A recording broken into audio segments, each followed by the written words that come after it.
Mr. Gove, lovely to see you this morning. Hi, Camilla. Good morning. Hello, good morning. How much of a role do you think immigration has played in the lack of housing available to younger people? I know that this is a big bugbear of yours. You're talking about the fact that not enough young adults can get on the home ownership ladder. There's an interesting graph actually in the FT talking about how home ownership, particularly among young adults, has completely tanked since 2005. But surely the government must admit that these high levels of immigration have had an enormous impact. Yes, that's right. And earlier this week, I was talking to a House of Lords committee about it. And I made the point that we are currently seeking to deliver 300,000 homes a year. We've delivered 2.5 million since 2010. But obviously, with new people arriving, that puts pressure on housing stock. So that's why it's so important that we get a handle on both legal and illegal migration as well. Yeah, absolutely. But then you say it's important to get a handle on it. I mean, obviously, this migration figure has gone up exponentially on the Tories' watch. Equally, you haven't built enough homes. So it's your fault, really. Well, I don't run away from responsibility. Yeah. So if you want to look at migration figures, I think that a significant increase has come about as a result of folk coming from Ukraine and Hong Kong who are fleeing persecution, whom we want to welcome. But it is also the case that we've had, whether it's through the student route or other routes, people exploiting the system in a way that requires tightening of the rules, and those rules have now been tightened. And you know, as a way of dealing with the migration issue, there's a contrast between the government, who have a plan, Labour, who've got no plan and would have an open borders policy. Then on housing itself, we've secured, we've helped deliver 2.5 million new homes since 2010. I know, but you've still missed the 300,000 target, haven't you? I mean, you keep on missing this 300,000 target. I'd look at the figures, and I think many people listening and watching to this will look at the figures and actually say 300,000, which you keep on missing, isn't high enough. Should probably be 500,000 homes a year, shouldn't it? Well, there's a debate about whether or not 300,000 is enough. All I would say is two things briefly. The first is that since in the last 3 decades, the 4 years where we've delivered the most homes have been since 2019. So the longer the Conservatives have been in, the more homes that we've delivered, in essence. The second thing is that good enough? No, it's not yet good enough. But I think any judgment has to be a judgment in the round. And I think the judgment I would make is measured success so far, but a need for even greater ambition. And we have that ambition because we have a plan, Labour don't. OK. Should you go back to the pledge that David Cameron made when you were a minister under his administration of migration being in the tens of thousands? Well, I think we should definitely bring it down, but I wouldn't. Well, again, the Prime Minister, the Home Secretary have already made it clear that we want to reduce legal and illegal migration. But I wouldn't put a figure on it now because I think it's important that it's the Prime Minister and the Home Secretary that decree that. But this housing crisis, I mean, forgive me if you feel this is too personal, but this is affecting you surely, because I read in the Telegraph in the week, you're staying at David Cameron, the Foreign Secretary's Grace and Favour home in London. So are you struggling to get on the housing ladder in London? There are security reasons behind that I won't go into now.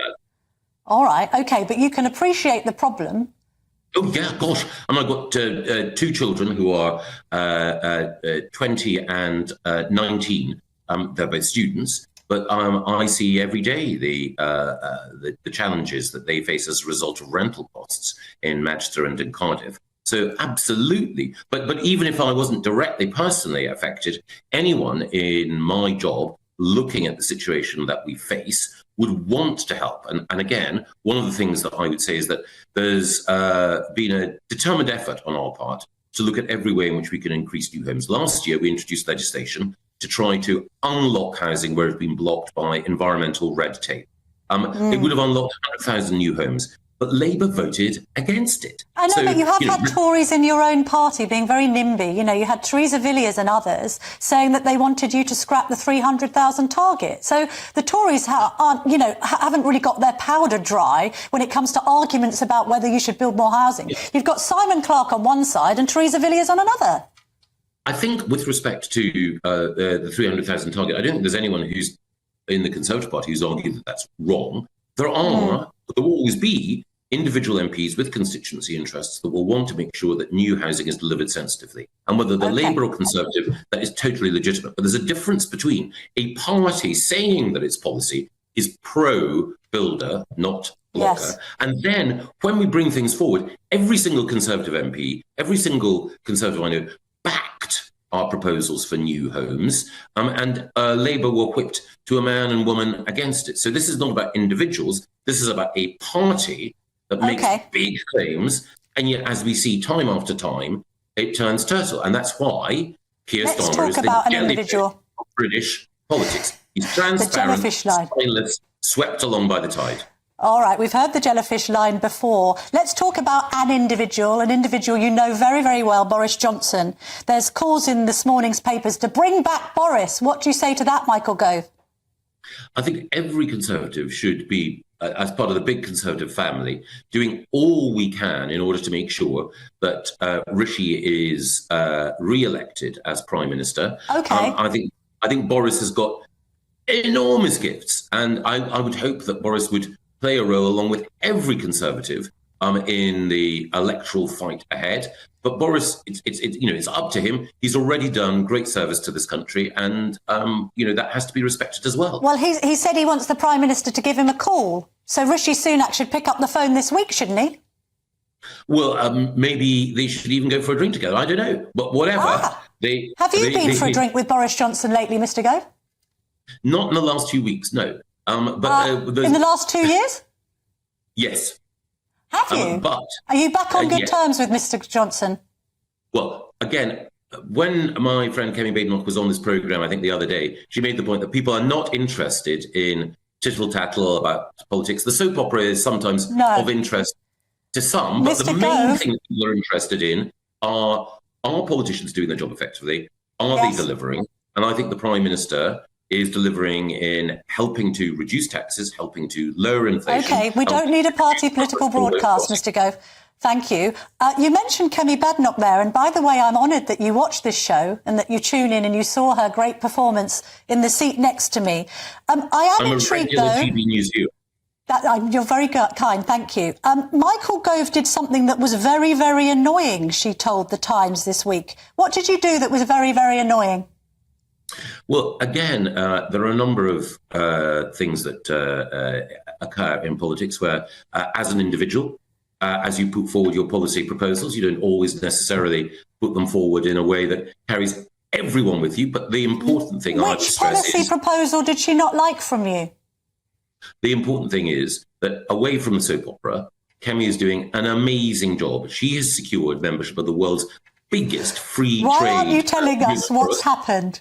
Answer the question, Mr. Gove. Why did you annoy her? Come on, fess up. What happened?